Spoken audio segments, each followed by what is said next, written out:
What's up, everybody? Welcome back to another ACES conference event. How did that happen so quickly?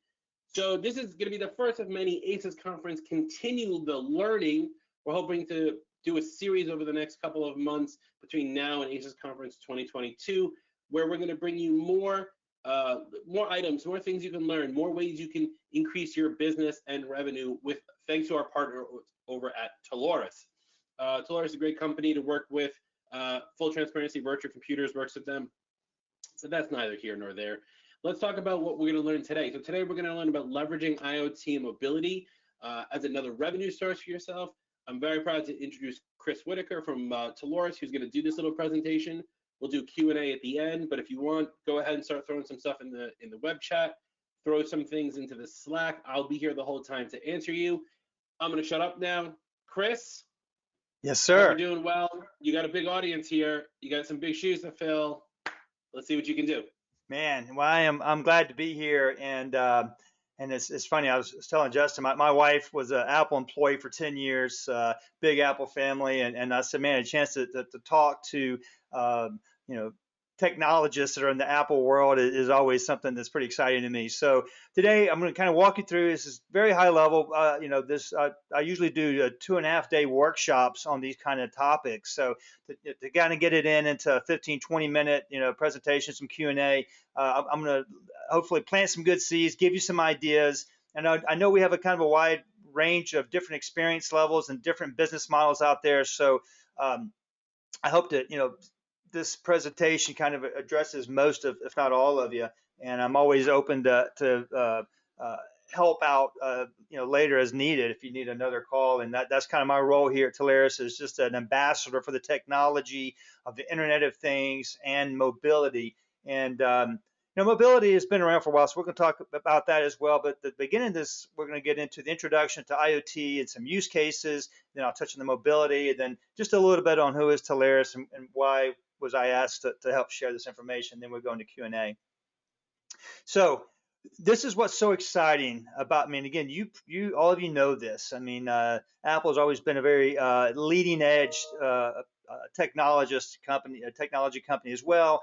And this fourth industrial revolution that we're all a part of, it's really exciting that we're seeing how technology is making life better for us. And some people argue that maybe it's not so better, but we'll get into that later as well. So if you're like, okay, fourth industrial revolution, what were the first three? So to kind of, if you're not familiar with that phrase, the fourth industrial revolution, to kind of put it in perspective, the first one, steam engines, that's when we can actually harness something other than our muscle power. And then along came electricity, and then computers. And of course, in the computer category, I'll lump in, that's when the age of the internet even kicked off. And the neat thing about the third industrial revolution was computers really only knew what we told them. I mean, it was what we loaded. It was software. Computers were talking to humans and interacting with us to give us information. Well, along now, the fourth industrial revolution it's the convergence of all that, the physical, the digital, and the biological, bringing in this era of the Internet of Things. And yes, if you're savvy, you're familiar with these terms, this is not a new idea. It's not a new concept. That's been around for a little over 20 years. Machine to machine was the original kind of terminologies used. And then Kevin Ashton in the UK in 1999 was working for Procter & Gamble and had to do a presentation to his C-level. Again, the business leaders, not the IT department, but the business leaders, of trying to explain why Procter & Gamble needed to do some fleet tracking and asset tracking to understand their supply chain so they can make it better. So he just tacked on of things to the word internet because he knew that they understood the internet in 1999. I mean, it's hard to believe that was as long ago as it was.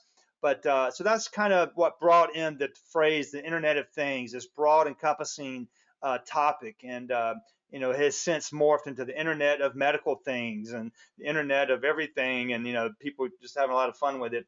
But I think you get the point of the significance of it. So, if you're in technology consulting and technology sales and as much as, the Apple ecosystem has a lot to offer,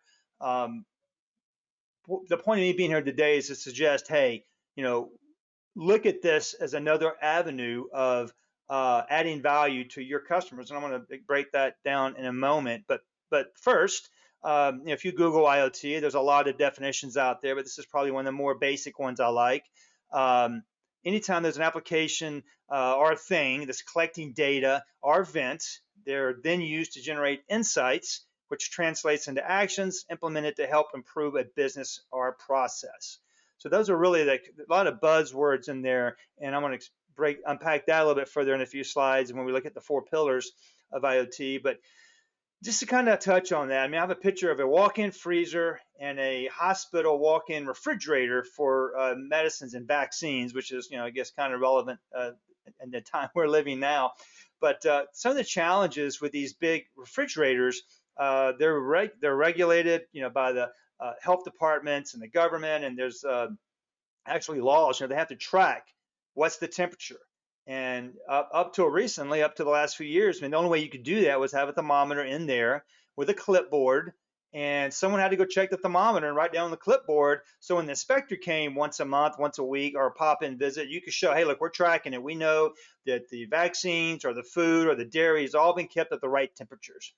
And okay, well, what's wrong with that? Now, that works. It's low tech. Nothing can go wrong there, right? Well, that's kind of true. But again, if you're a technologist and a futurist, you got to go, there's got to be a better way. So having a sensor in there that you don't have to pay hourly, it literally may cost you less than, $10 a month at max to sit in there and give you by the second, by the minute, actual temperatures on a smartphone app. So when the inspector shows up, you can just print off a report and go, hey, here you go, man.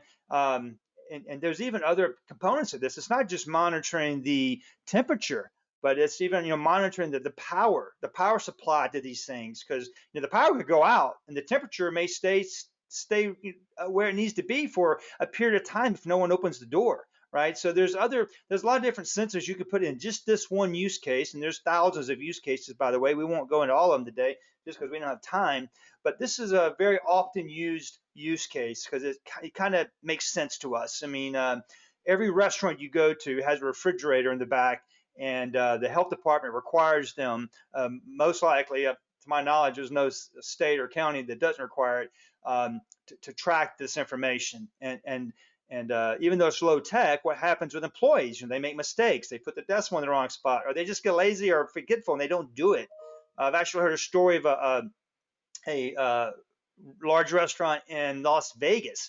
The sous chef just went in, he filled out the temperature for the whole shift because he just didn't want to be bothered with it. Well, that was the day they got inspected, and it was thousands of dollars in fine because it was such a big operation. So, just a very simple example of a IoT solution of taking something that normally is manual, normally wasn't perceived as a problem, and how technology can make that better for them. I get asked a lot too. It's like, Chris, I understand Internet of Things. I'm not really sure if I get it. What do you mean by that? And I tell people, look, if you look around you, it's in all of our lives. Even if you're not a super techie kind of person, it's there. Whether it be the location tracking to the Ring doorbells, and of course all the different digital assistants you have in the market, and of course all of our smart watches, and it's all around us. I mean, Uber is an example of a service that really wouldn't exist if it wasn't for the Internet of Things and GPS tracking and cloud solutions, and even the e-commerce aspect. There's a lot of moving parts there that the average Uber rider probably doesn't even factor in and understand. It's kind of amazing that this works. So taking these same type of benefits and almost luxury items that we get from these consumer kind of products, how can you take that idea and take it over to business customers and other, or even communities, for example? I mean, there's a lot of communities benefiting from the same type of fourth industrial revolution. And another thing that I'm really passionate about here is why mobility, why IoT?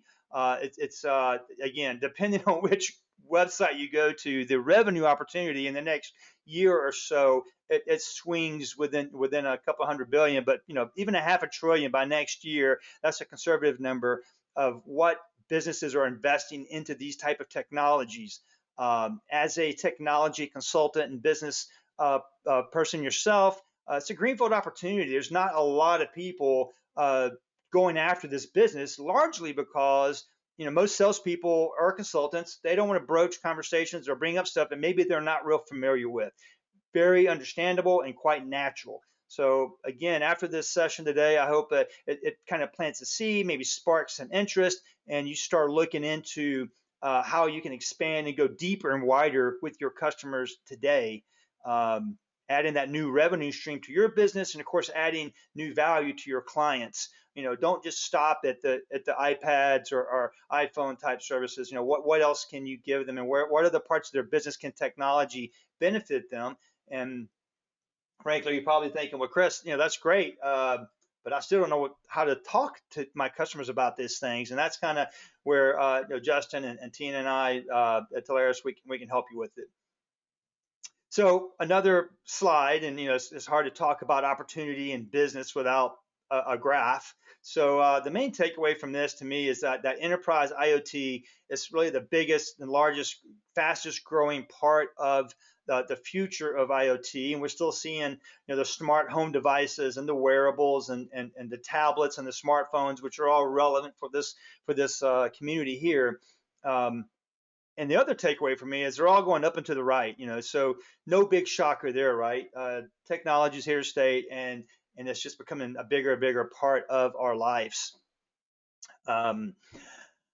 IoT connectivity. So, 5G is changing the game. We're not fully, as you most likely know, we're not fully recognizing and benefiting from millimeter wave 5G connectivity. I mean, the real, the gig download speeds are not something that's a reality for everybody everywhere. It's usually just in very small parts at NFL cities. So, the carriers can brag that they have 5G everywhere. But they, as we know, they really don't, and we still have some time for that's a reality.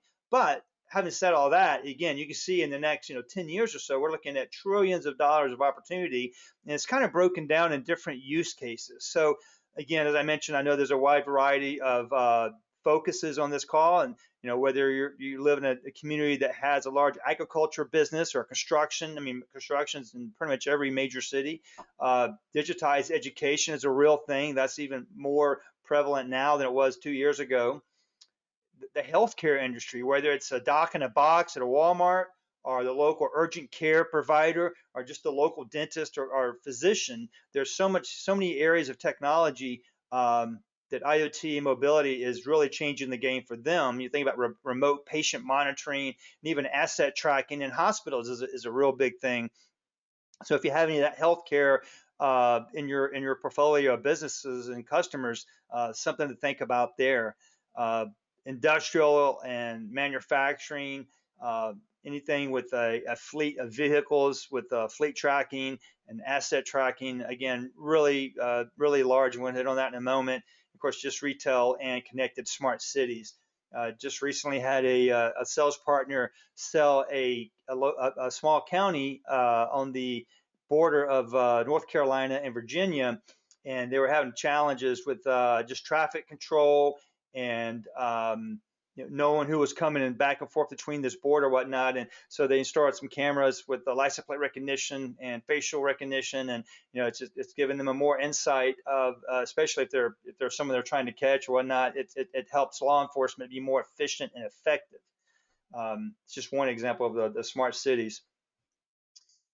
So as I mentioned, we do these 2.5-day academies around the country periodically, usually once a quarter or so, and we love the format of having 4 pillars. So the 4 pillars of IoT is the complexity of the sales requires a broader business discussion. So this kind of makes your sales cycles a little more interesting. You're really getting to know your customers a lot more because you're really trying to get in and understand at the business leader level. Not, rarely do you talk to the technology leaders. It's really more the CFO and just C-levels in general.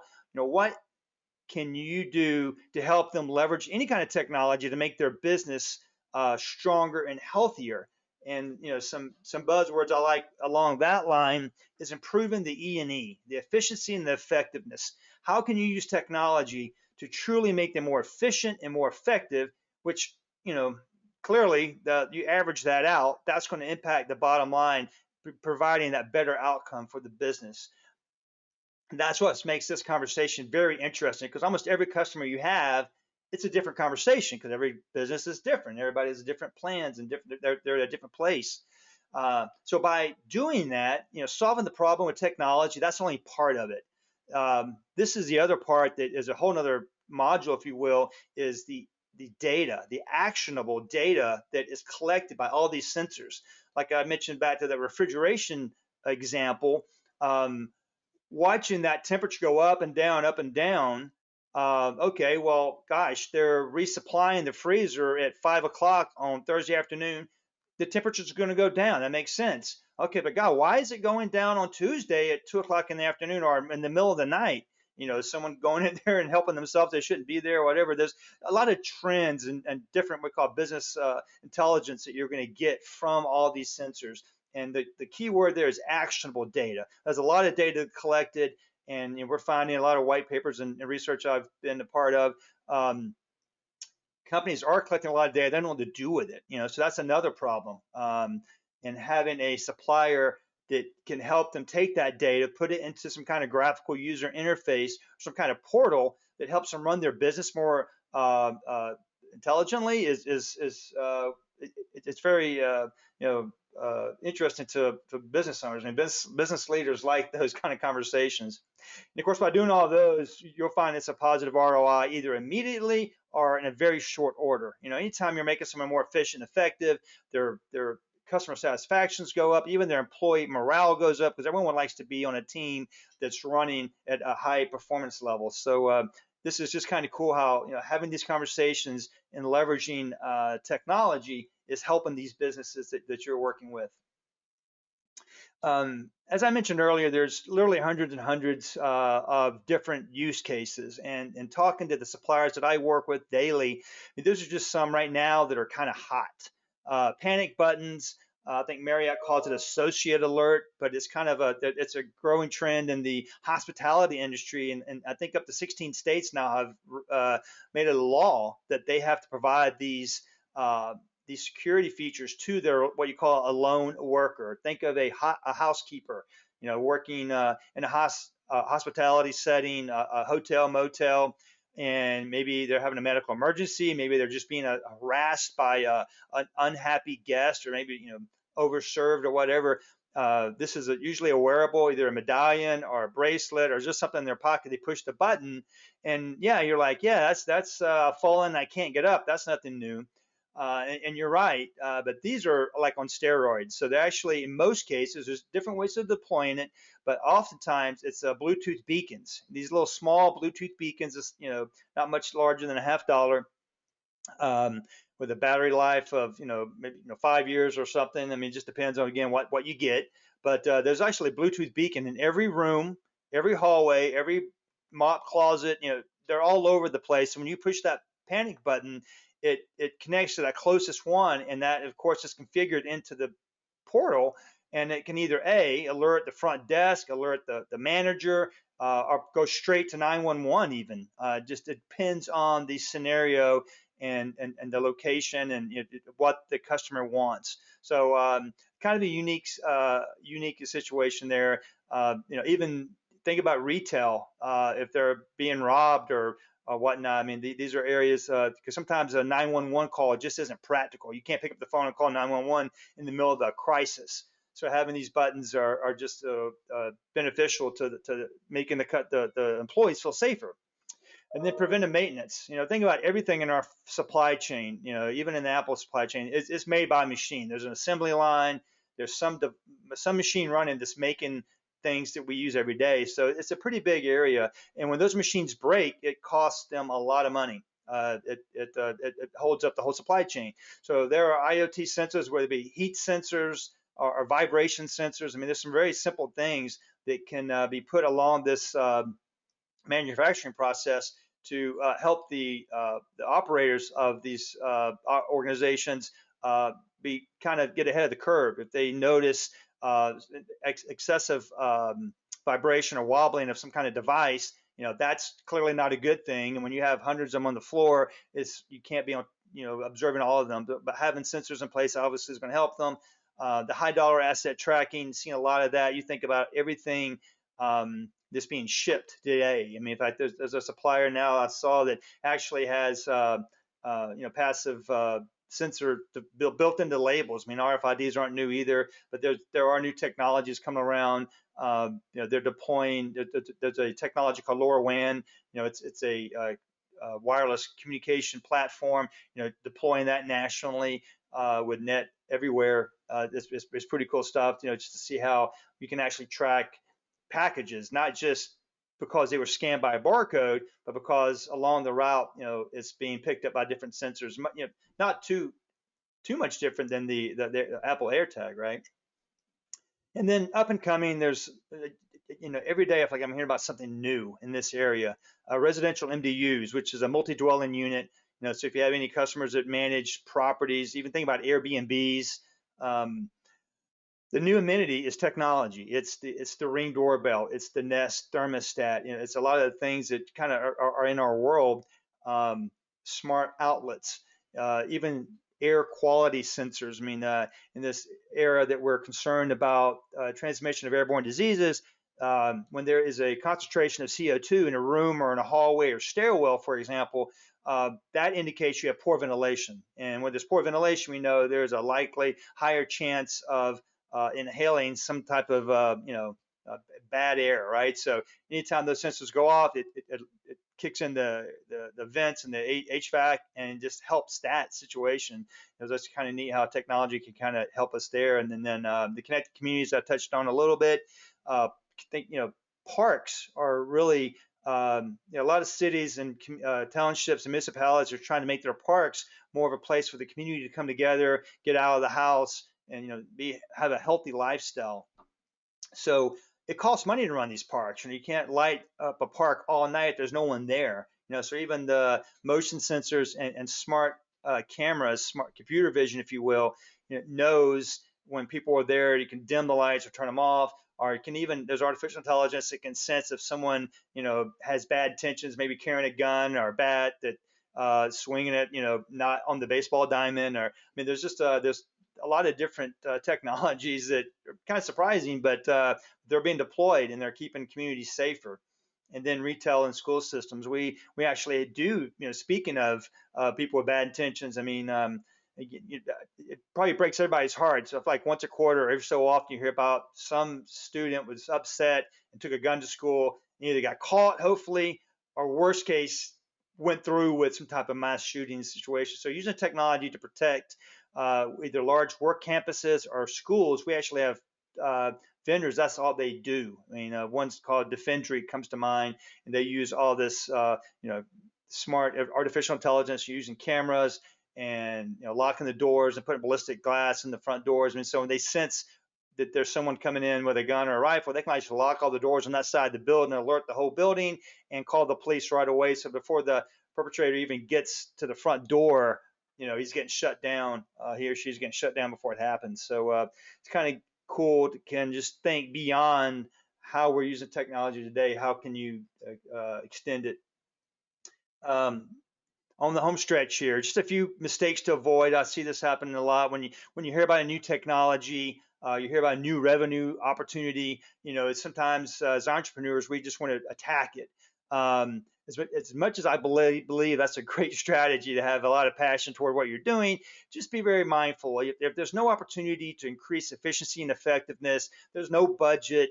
There's no pain points. Maybe it's not worth chasing. I mean, just be mindful of that. And it's hard to force someone to buy something, right? I think we all know that. But I've seen a lot of my partners spend a lot of work cycles trying to force a solution onto somebody, and if it's not there, it's not there. And if it's not there, it may not be there now. But as you plant the seeds and you kind of help them understand, sometimes you have to gradually lead these business leaders to understanding how technology, because some people are just very resistant to change. Change is hard for a lot of us, so that's kind of normal. But just be mindful of that.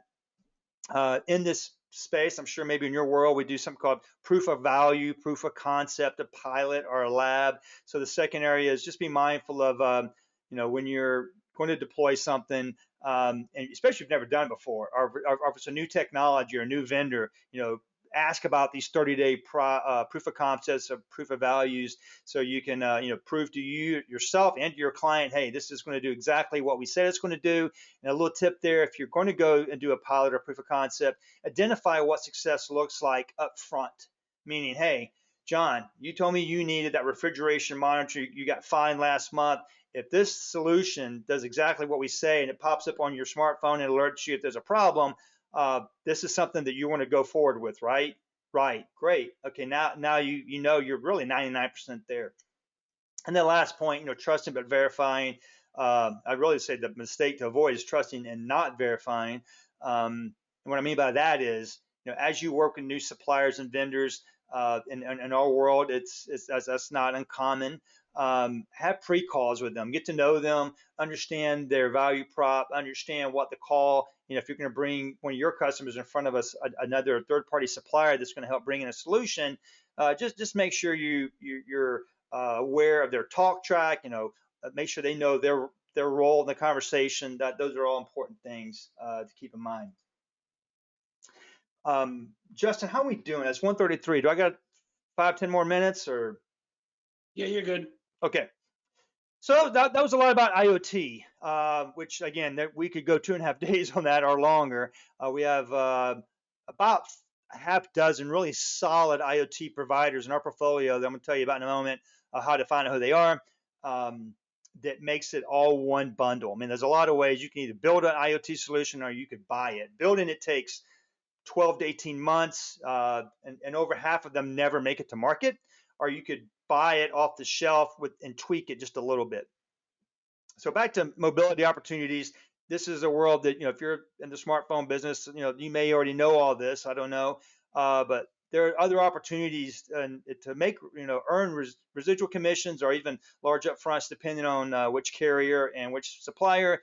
But telecom expense management, mobile device management, a lot of times, even in the largest of companies, so believe it or not, the IT department gets stuck managing the tablets and the cell phones for the entire company because it's on the network and it's kind of technical. So we'll let IT handle it. I've really never talked to an IT person that enjoys that. They didn't get their degree in information technology to manage a bunch of cell phones. Someone broke a screen and, new employees. This guy got fired. We got to turn off his phone. So there's a lot of suppliers and vendors out there that can handle all that. And it's kind of a mobility as a service, handling the logistics part, even having a help desk, helping employees, because that's another thing. If you have an IT department and they're trying to make sure that the network is rock solid, they got that cybersecurity posture is at the highest levels. They have other projects they're working on, trying to deploy other technologies or incorporate some kind of SD-WAN. I mean, they don't have to be dealing with a help desk or someone going, I can't, I forgot the password to my iCloud or whatever. So outsourcing a lot of that is revenue opportunities for you. And we could talk more about that. We also have a lot of parties come to us and going, hey, look, I got a customer, they got 1,000 tablets around the globe, and they just need SIMs. I need a SIM that's a global provider. What options do you have? Or maybe it's just, in Atlanta, Georgia, I just need 50 SIMs for these employees because they're doing XYZ with this device. Maybe it's like a Cradle Point or a PepLink, some kind of gateway just for internet access for temporary locations. So there's a lot of opportunities there as well of how you could help provide connectivity via cellular and still get paid for that. As I mentioned, it removes the burden from IT and allows them to do other projects. And every now and then I'll talk to a customer in the IT department and go, look, man, that's kind of our job. If you take that off our plate, does that mean, what value do I bring? I'm like, well, hey, think of all the projects you can't get done because you're dealing with all this stuff. So sometimes you have to kind of help take these IT professionals through the process of going, look, this is change, but it's really good for you. This is going to let you do what you really want to do in IT versus helping people, get cases for their smartphones and whatnot. Okay, we're on the home stretch here, I promise. And Justin can attest to this as well as Tina, and this is I'll try to keep this short, but we do have some great tools. My role and my team's role at Teleris, and I have several counterparts I'm going to introduce you to via a slide here in a moment, but how can we enable all of these conversations we've been talking about?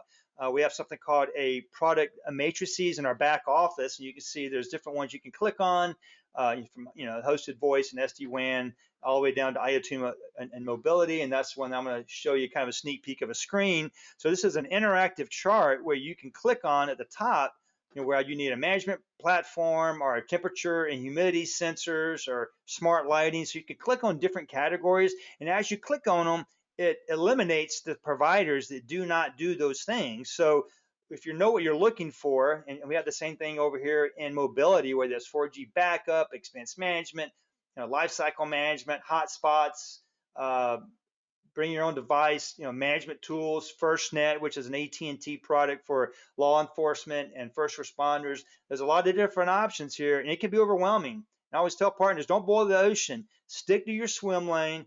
Know the vertical. Know your base of customers. Kind of, how would you put them in different buckets, and focus in on what you know. And then once you've maximized that, and you still want to grow your business more, that's when you can start saying, okay, what's the next thing? What's the next vertical or type of customer that I feel comfortable going after? Oh, wait a minute. Bob on my golf team or my bowling league, he's the CEO of a healthcare company. Maybe I should talk to him. So again, I don't mean to talk about business one-on-one. I know you guys know a lot of these tactics already, but I've seen it work over and over. And this is kind of one slide I think really talks about who we are as a company. Again, we're a technology distributor. So we have over 200 suppliers of everything from dial tone, connectivity, mobility, IoT, software, cybersecurity, even virtual receptionist services for businesses. So there's a lot of things we can do for you. We have sales engineers, solution architects, field sales teams, and this just really helps enable you. If you're a one-person operation or not, 20-person operation, this is an extension of your sales and marketing effort that's just going to kind of expedite your growth as a business. And that's what we get to do every day, and it's very exciting. Advanced solutions are spiking. I mean, we're seeing it every year. No big surprise there if you're in technology. As I mentioned earlier, this isn't going away. It's just going to get more and more embedded in the fabric of business. So that's what, after this call, I hope you're motivated and fired up a little bit to go, hey, where's the next opportunity for me to grow my business using technology? And to help you with that, we actually have myself and 3 of my peers. This is all we do. We're kind of, again, the ambassadors for whether it be contact centers, advanced solutions in cloud, and unified communications, which is that hosted voice over IP type services for businesses. I mean, there's a lot of things going on there. There's a lot of suppliers out there, and our role is to enable our partners to be, have access to expert level sales and service support to have these conversations with your customers. So, all right, a lot to go over there. I think we did right at 30 minutes, Justin. What do you think? Did I hit the mark? No, I think you nailed it, Chris. Right. So I think one of the big takeaways here is that, as Apple consultants, we like you said, stay in your lane, right? We tend to only stick to the Apple stuff.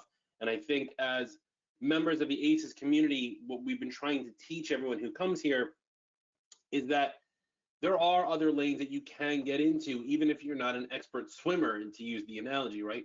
And so companies like Toloris or some of our other sponsors that have been a part of the conference before are there to support you in order to grow those avenues. You aren't a phone provider, but there are VoIP providers out there, excuse me, that you can work with.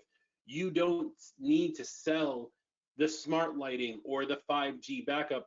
You can partner with somebody like Chris or another people at Toloris or other companies to add that as a revenue stream to yourself, whether directly or indirectly. So those are the different avenues you can take, and that's really what makes your better business than everyone else's, and makes your business stronger, and you become more sticky with your clients, because now you're not just selling them IT services, but like we have with our clients at Virtual, like we sell IT services, we sell internet, we sell security services, and we have a company that we partner with that we got through Toloris who does like NIST certifications and stuff like that. You mentioned Defendry, and I posted this into our ACES Slack. I watched a demo of Defendry, and it was probably one of the coolest pieces of software that I've ever seen, because it immediately detects somebody walking by the camera with a gun.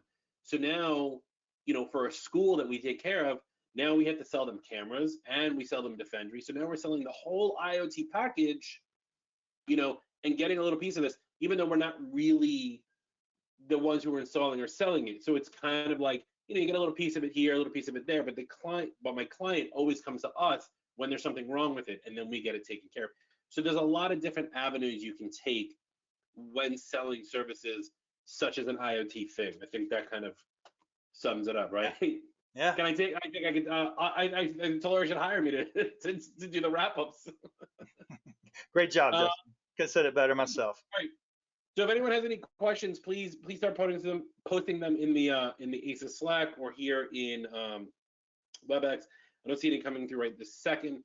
Chris, as Apple consultants, a lot of us don't do big fleet management, right? That's not really an Apple thing. Maybe there is an iOS component there, stuff like that.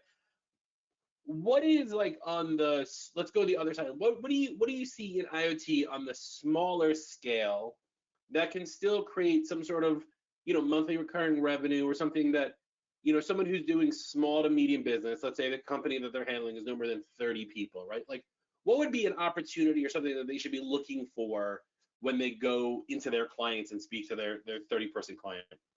Right.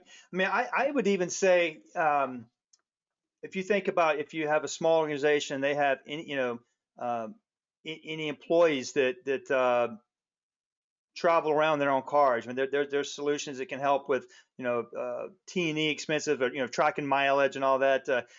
Retail, I mean, retail, you don't have to be a 500 store chain retail. It could be a local.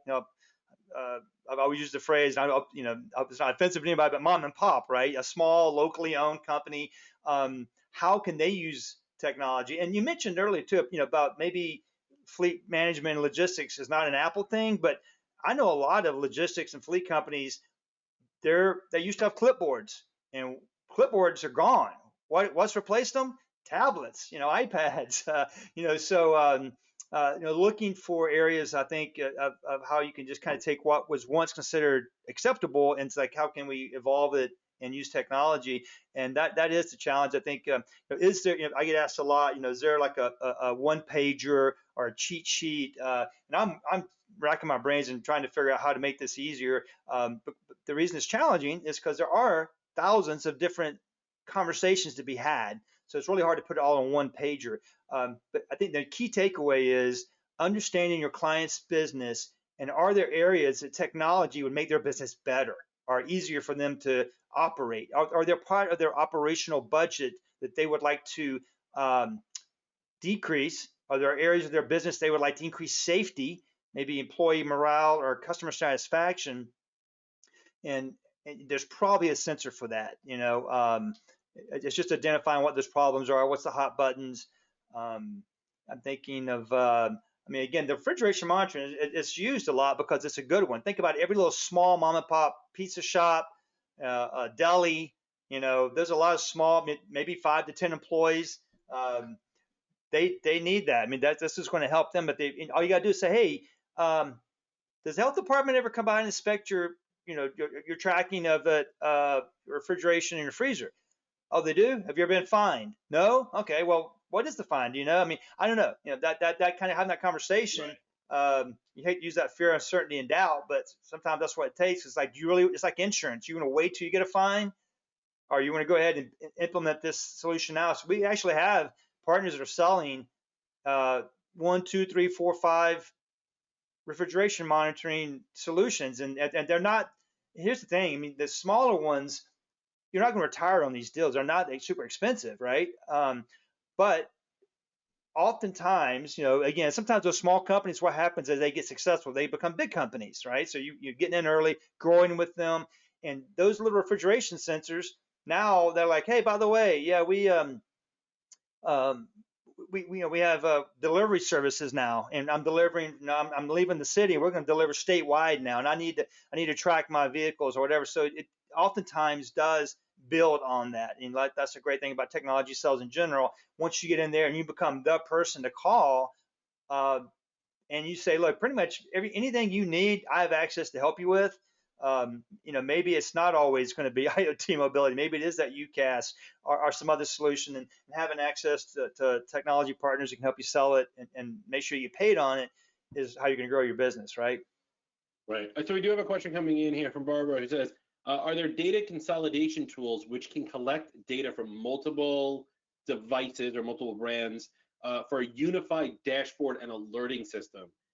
She continues saying, most clients have half a dozen different dashboards that are brand specific. So you have one for UPS, one for cameras, one for physical security facility. Is there anything that can provide, I guess, IT people love this, but is there anything that can provide close to a single pane of glass? Yes, it's such an overused phrase, but we love it and it makes sense. So the answer is yes. IntelliSite comes to mind, one of our suppliers via it's a company called Broad Sky. Their sister companies IntelliSite out of Charlotte, North Carolina. And a lot of these, portals or platforms are open source, and pretty much all these different sensors have APIs, and they can grab and pull in data. Even if the customer already has sensors, they have a customer use case they used down in Mexico. It was a cement factory that had a lot of IoT sensors along their assembly line, and they didn't know how to take the data and make it actionable, where they could actually do better with this data. So they were to come in with their equipment, route in and configure their device to collect the data from their existing, even a couple years older type sensors, and they started pulling in data and giving them, in fact, it's called Insights. Deep Insights is the name of their platform. It was giving the customer insights that they never even thought about.